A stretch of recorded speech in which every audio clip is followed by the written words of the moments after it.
Bien.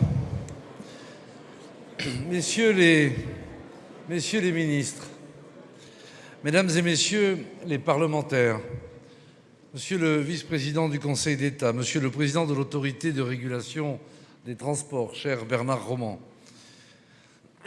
Mesdames et Messieurs les présidentes et présidents, Mesdames, Messieurs, j'ai le plaisir de vous accueillir pour cette fête d'anniversaire, précisément ici, dans la galerie des fêtes, particulièrement bien nommée aujourd'hui. En 2020, nous allons célébrer ici les 300 ans du Palais Bourbon et les 150 ans de la République. Mais ce soir, nous saluons aussi les 10 ans de l'Autorité de régulation des transports, et 10 ans, ce n'est pas rien. Les dorures qui nous surplombent ne doivent pas nous écraser, mais nous encourager. La durée de nos institutions n'est que la preuve de leur efficacité, à condition de toujours les adapter à la volonté générale de notre nation. L'autorité de régulation des transports a donc 10 ans, ou plutôt, elle a bien plus et bien moins que 10 ans.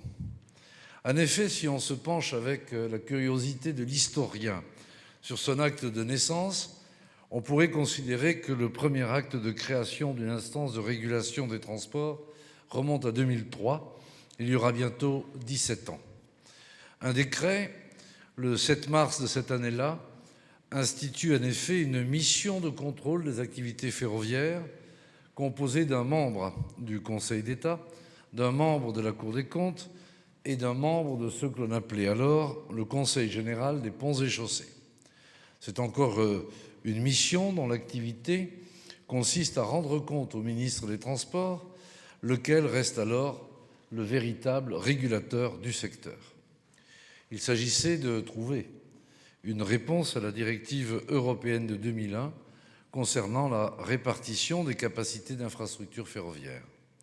Celle-ci n'interdisait pas que l'organe de contrôle soit les autorités gouvernementales elles-mêmes, mais elle réservait cette option aux pays où l'État était sans lien avec les entreprises ferroviaires, ce qui n'était pas tout à fait, il faut bien l'avouer, le cas en France.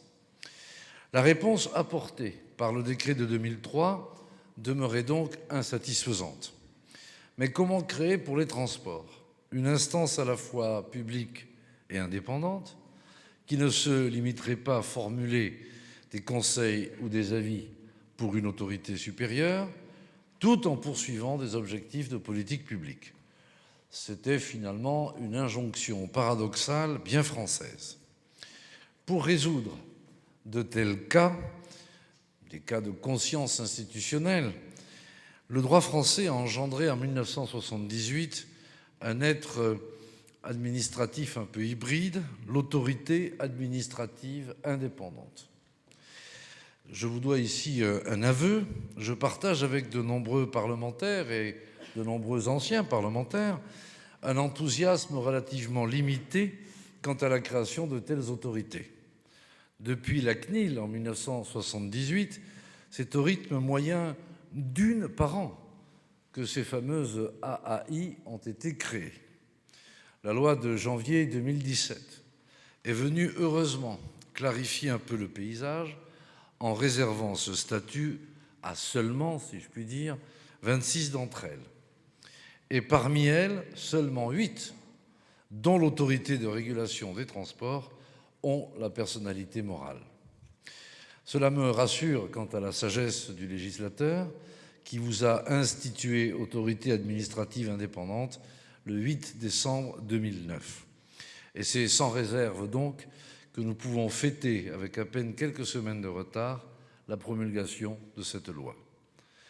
Quand je disais que l'autorité de régulation des transports a bien moins que 10 ans, c'est que l'acte de naissance que nous célébrons aujourd'hui mentionne en fait une autorité de régulation des activités ferroviaires, ou ARAF.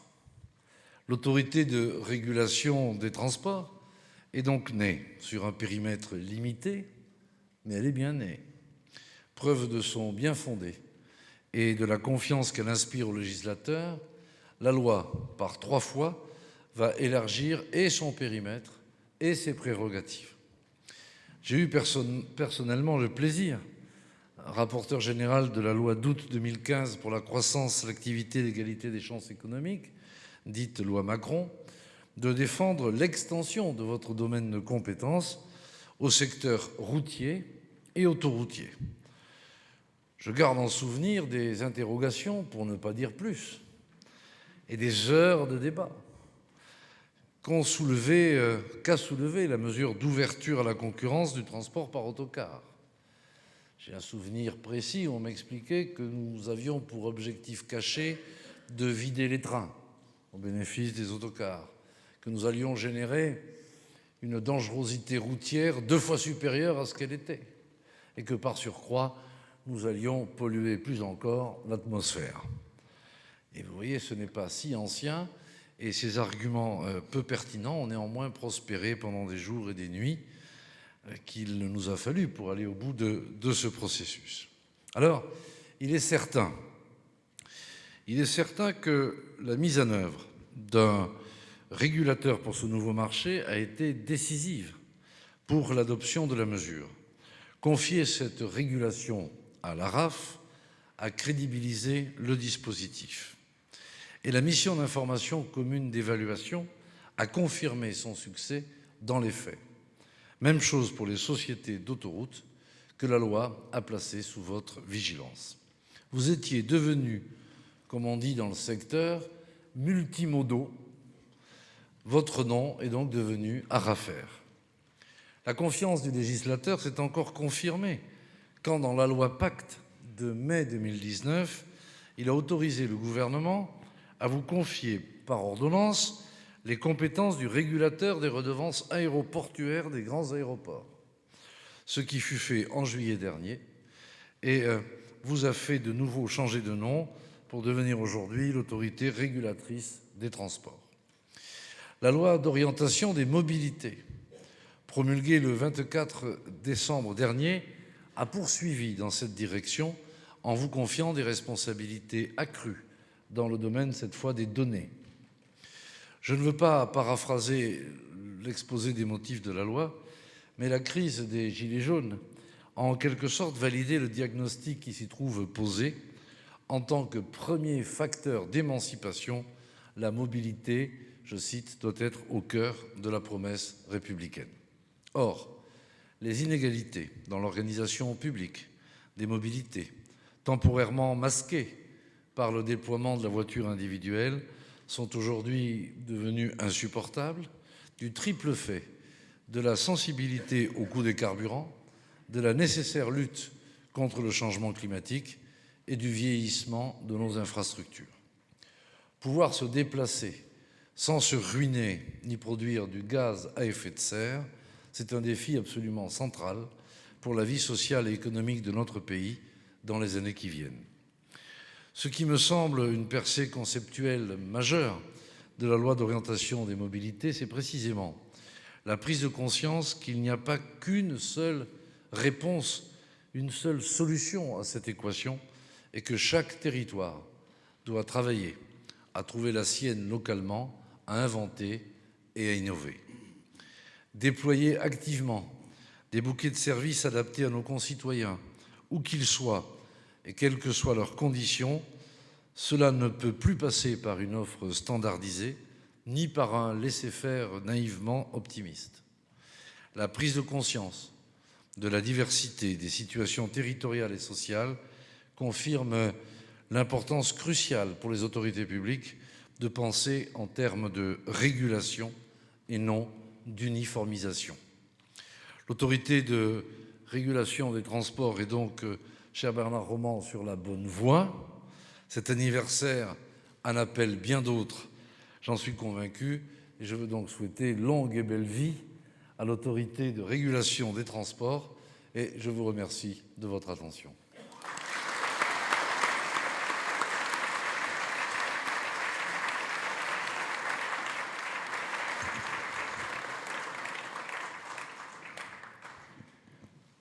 Monsieur le Président, cher Richard Ferrand, messieurs les ministres, et vous me permettrez de citer particulièrement les anciens ministres des Transports qui sont ici, Frédéric Cuvillier, Alain Vidalis et Dominique Bussereau qui devraient nous rejoindre. Mesdames et messieurs les parlementaires, monsieur le vice-président du Conseil d'État, mesdames et messieurs les présidents des autorités administratives indépendantes et des autorités publiques indépendantes, mesdames et messieurs les présidents, mesdames et messieurs, je sors immédiatement de mon texte, monsieur le président, c'est un danger quelquefois, en termes de longueur. Mais comme j'aimerais, à l'occasion de ces 10 ans, participer à 2 missions en même temps. J'étais parlementaire pendant 20 ans et j'ai participé de ce mouvement. D'ailleurs, je voudrais que les membres de mon collège, si vous le permettez, monsieur le président, nous rejoignent sur l'estrade. Madame Picard, madame Yves-Brand-Billon, monsieur Pétel, madame Georges, monsieur Philippe Richert. Oui, je voudrais profiter de ces 10 ans, monsieur le président, pour participer à un double objectif. J'étais parlementaire pendant 20 ans, j'ai participé à ce mouvement de suspicion vis-à-vis du pouvoir qu'on donnait à des autorités administratives indépendantes qui finalement n'avaient aucune légitimité du vote. Et je suis devenu président d'une autorité indépendante, donc je n'ai pas tout à fait le même regard. Premier objectif, si on pouvait réconcilier l'avis des parlementaires et l'existence et la force et la nécessité des autorités administratives indépendantes, je crois que nous aurions bien avancé à l'occasion de cet anniversaire. Puis le deuxième objectif, mais il est concomitant, c'est celui de rendre hommage au Parlement. Car sans le Parlement, l'autorité administrative, l'autorité de régulation des transports ne serait pas ce qu'elle est aujourd'hui et ne serait pas aussi indépendante, aussi pourvue de pouvoir qu'elle l'est aujourd'hui pour mettre en œuvre les politiques publiques, comme vous l'avez évoqué. Donc je veux, monsieur le président, en premier lieu vous remercier, cher Richard Ferrand, d'avoir accepté de recevoir cette cérémonie ici, à l'hôtel de la C, au cœur de la démocratie, au cœur de la République. En cette période, cette manifestation est naturellement l'occasion d'échanger des vœux, mais elle marque surtout une date anniversaire, celle des 10 ans de notre autorité. Merci encore, cher Richard Ferrand, de nous accueillir à l'Assemblée nationale pour célébrer cet anniversaire. Pour nous, le choix de ce lieu n'est ni anodin, ni un hasard, car c'est par la volonté du législateur que nous existons. Et je souhaite le dire dès le début de mon propos, c'est par la volonté du législateur, plusieurs fois réaffirmée dans la décennie qui vient de s'écouler, que les missions du régulateur des transports ont été élargies et renforcées. C'est aussi par la volonté du législateur que notre indépendance a été sanctuarisée au fil des débats parlementaires qui ont marqué ces 10 ans. Je veux aussi remercier M. Édouard Philippe, le Premier ministre, d'avoir accepté que cette manifestation se tienne sous son patronage et excuser l'absence du secrétaire d'État au transport qui est en déplacement. Vous me permettrez enfin de saluer les membres du collège de l'ART, ses 2 vice-présidents, Anne Yves-Brand-Billon et Philippe Richert, et ses membres permanents, Cécile Georges, Marie Picard et Yann Pétel, ainsi que l'ensemble des collaborateurs de notre autorité qui, sous l'égide de notre secrétaire général, Stéphanie Druon, s'acquittent avec une compétence reconnue par tous des missions qui nous ont été confiées.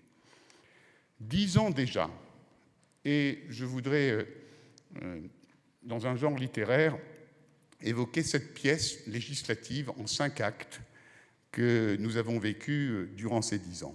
5 actes, 5 textes de loi pour construire le régulateur des transports que nous sommes devenus aujourd'hui. Premier acte, c'était le 8 décembre 2009. Vous l'avez rappelé, Monsieur le Président, comme l'Europe l'avait souhaité pour les autres secteurs ouverts à la concurrence, elle demandait à chaque État membre de se doter, pour l'ouverture du marché des transports ferroviaires, d'un régulateur indépendant chargé d'accompagner cette ouverture à la concurrence et de veiller à l'accès libre, transparent et non discriminatoire au réseau.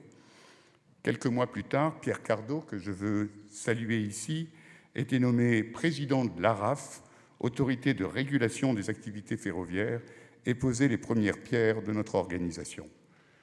L'autorité en était à ses balbutiements, mais son indépendance était inscrite dans le marbre de la loi. Son pouvoir d'avis conforme sur la tarification d'accès à l'infrastructure lui permettait d'engager, il y a 10 ans, un premier travail sur les péages avec SNCF Réseau, qui était encore Réseau Ferré de France, travail de longue haleine, de très longue haleine, de très très longue haleine, qui commence seulement maintenant à porter ses fruits.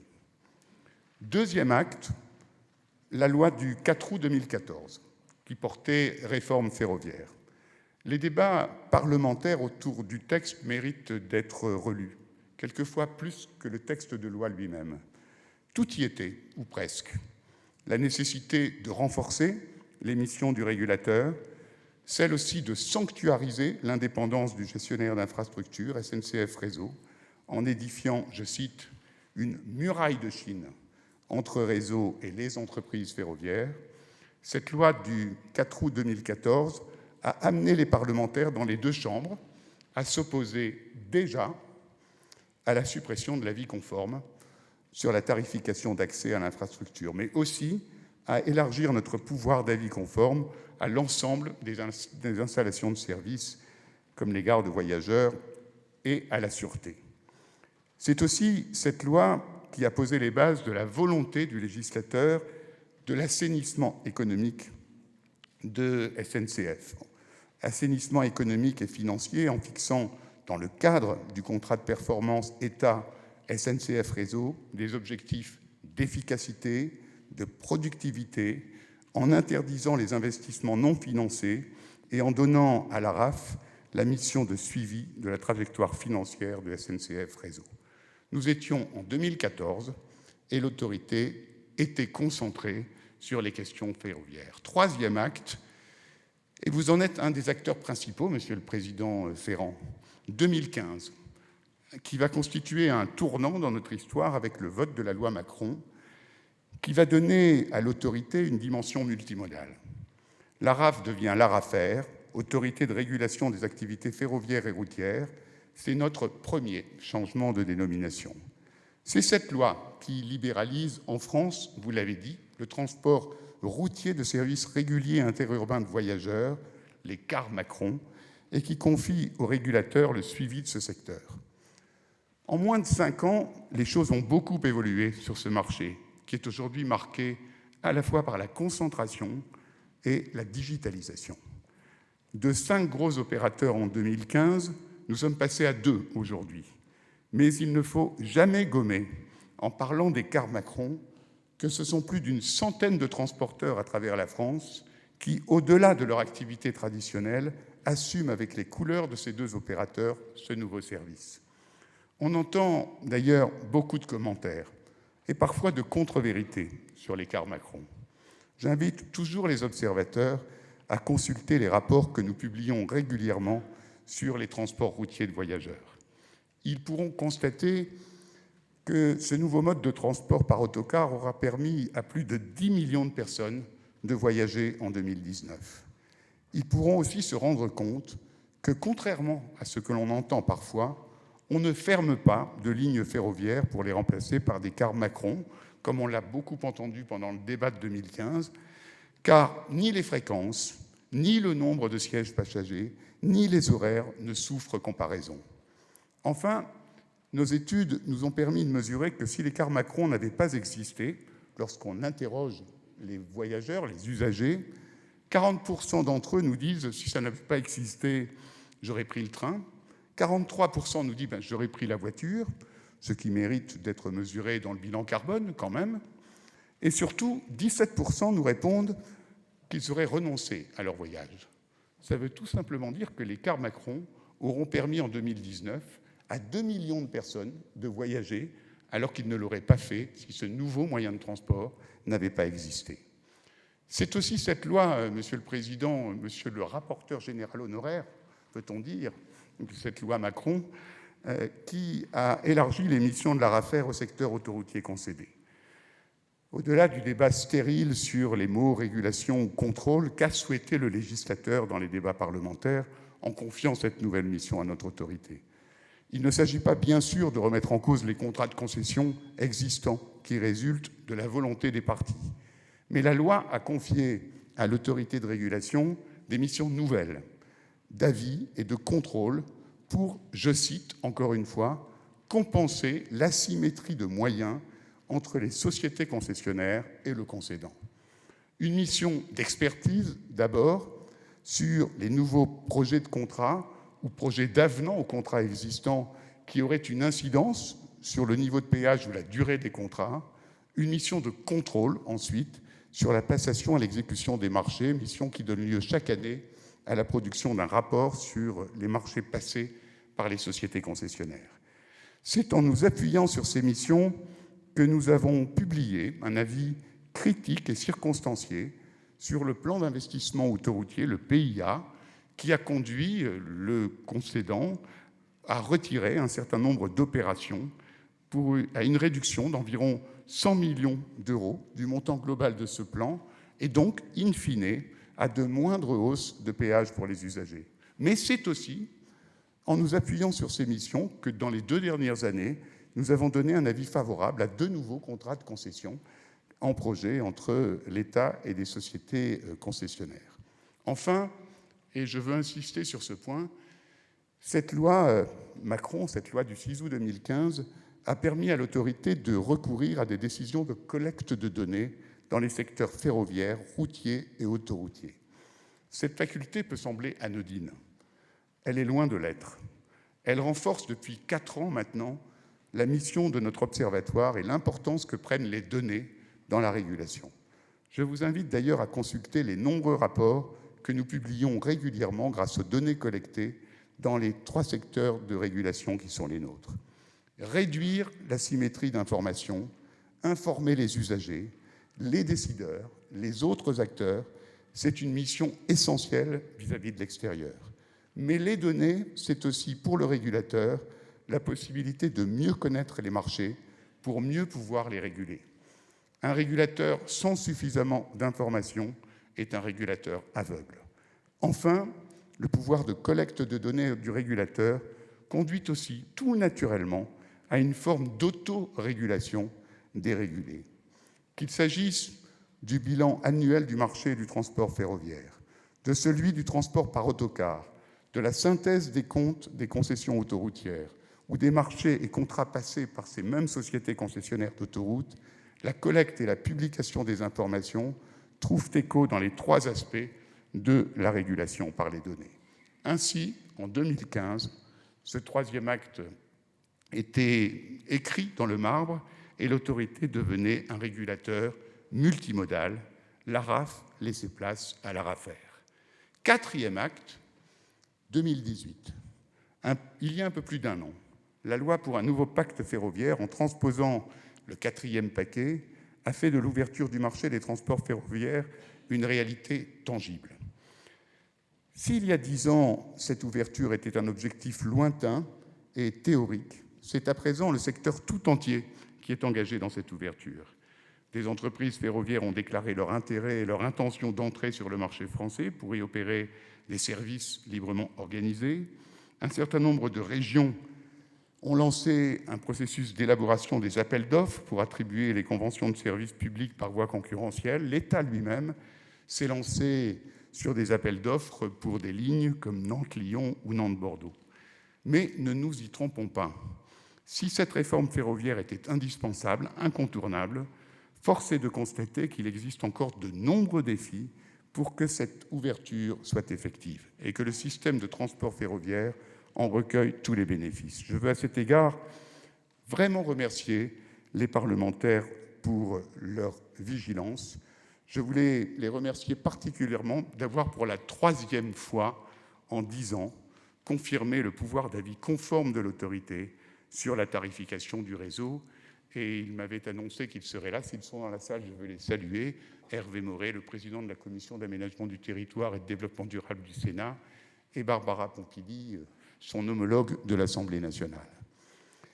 Enfin, le 24 juillet dernier, pas tout à fait enfin, le 24 juillet dernier, l'ordonnance que vous avez évoquée, Monsieur le Président, prise sur l'habilitation de la loi relative à la croissance et à la transformation des entreprises a de nouveau accru nos compétences pour nous attribuer la régulation aéroportuaire. Cette régulation porte sur 2 axes: l'homologation annuelle des tarifs des redevances aéroportuaires et l'émission d'un avis conforme sur les projets de contrats de régulation économique passés entre les exploitants d'aéroports et l'État, contrat qui cadre l'évolution des redevances sur 5 années. C'est ainsi que depuis 4 mois maintenant, l'ARAFER est devenue l'ART, faisant de notre autorité sans doute le régulateur multimodal des transports le plus important en Europe. Enfin, 5e et dernier acte de cette pièce législative, le marathon décennal législatif a connu son dernier épisode avec la loi d'orientation des mobilités, qui est venue élargir le champ d'action de l'autorité. En premier lieu, la LOM a confié à l'autorité la régulation des activités de gestionnaire d'infrastructures de la RATP sur le réseau historique. Je salue la présidente de la RATP qui est parmi nous, de gestionnaire technique du futur proche réseau du Grand Paris Express, ainsi que des prestations de sûreté qui sont offertes au sein du groupe. Le deuxième grand volet de la LOM concerne l'ouverture, excusez-moi, ça doit être que je sois trop long, je pense, concerne l'ouverture des données de la billettique et de la mobilité. L'autorité assurera notamment le contrôle du respect des dispositions du règlement européen sur cette question. Il aura fallu 10 ans pour gagner la confiance des décideurs, des parlementaires, pour parvenir à faire de l'autorité le régulateur multimodal des transports. Cette confiance, nous le savons, n'est pas un acquis. Elle se construit jour après jour avec nos différents interlocuteurs. Elle se manifeste dans notre travail au quotidien, elle s'exprime à travers nos avis et décisions dont le fondement est toujours, comme le prévoient les textes, notre indépendance et l'intérêt de l'usager. Toutes ces évolutions démontrent par ailleurs que les décideurs publics et plus généralement l'ensemble des acteurs des transports ont compris les vertus d'une régulation soutenue et efficace dans une vision stratégique de long terme, ce qui n'avait rien d'évident à l'origine. Nous en mesurons tous les enjeux, notamment dans un contexte où le secteur des transports est en pleine mutation de par les nouvelles mobilités et les avancées technologiques qui alimentent et bousculent cette évolution, comme par la nécessaire transition écologique qui s'impose dans le monde des transports comme dans la société tout entière. 10 ans d'histoire, mais une histoire qui se poursuit et une nouvelle page qui s'ouvre en 2020 pour l'ART avec ses nouvelles compétences et de nouveaux défis à relever immédiatement. J'ai envie, à ce moment de mon intervention, qui est presque la fin, de vous citer cet essayiste du 19e siècle, Léon Bloy, qui disait « Plus je vieillis, plus j'ai de l'avenir ». Et de vous parler de cet avenir immédiat en quelques mots. Plusieurs défis. Le premier de ce défi, au cœur de notre mission, c'est de réussir l'ouverture du marché du transport ferroviaire. Je voudrais citer 2 axes de travail qui vont être les nôtres dans ce domaine. Le premier, c'est la tarification de l'accès au réseau, qui est soumise à l'avis conforme, merci au Parlement, de l'autorité.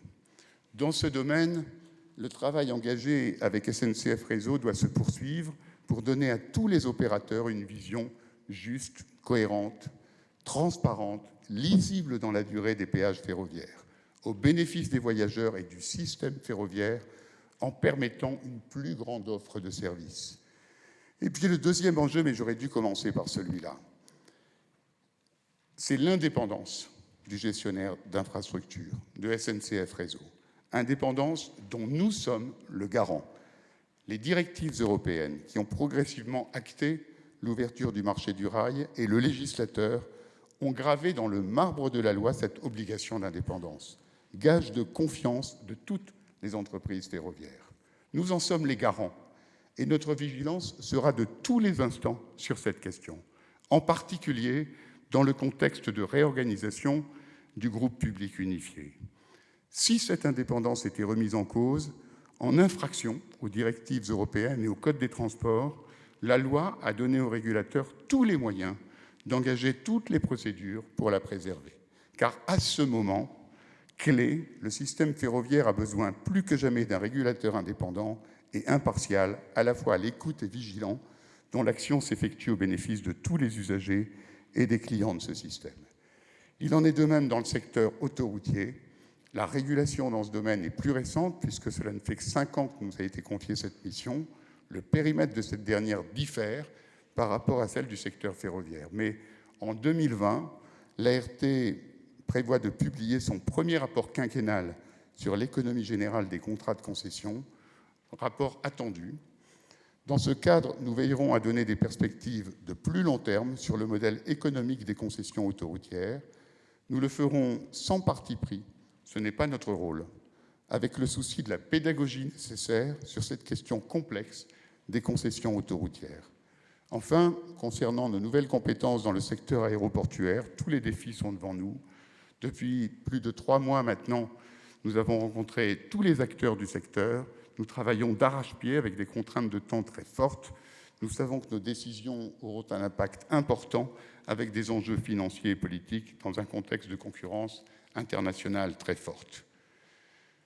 Voilà, mesdames et messieurs, en 10 ans, la RAF est donc devenue l'ART, Autorité de régulation des transports, un grand régulateur sectoriel multimodal. Et permettez-moi, pour conclure, de saluer ici tous ceux qui ont contribué à ces marques de confiance. Je veux en remercier naturellement mon prédécesseur, Pierre Cardot, l'ensemble des membres du collège, présents et passés, ainsi que nos secrétaires généraux, et à travers eux, l'ensemble des directeurs et tous les collaborateurs de l'autorité de régulation des transports. Je sais leur engagement et d'ailleurs souvent leur abnégation pour construire, rédiger nos avis, nos décisions, nos publications les plus pertinents et constructifs possibles, malgré une charge de travail croissante et les contraintes de temps. Je veux qu'ils sachent que la plus grande force de l'autorité, c'est d'abord eux, et qu'ils peuvent être fiers de ce qu'ils ont accompli. Enfin, puisque nous sommes le 29 janvier et qu'il est donc encore temps de le faire, je souhaite à chacune et chacun d'entre vous, au nom de l'autorité, une belle et heureuse année régulée 2020, qu'elle soit riche d'accomplissements personnels et professionnels, de défis relevés et d'ambition. Bon anniversaire à l'ART, meilleurs vœux à chacune et chacun d'entre vous. Merci.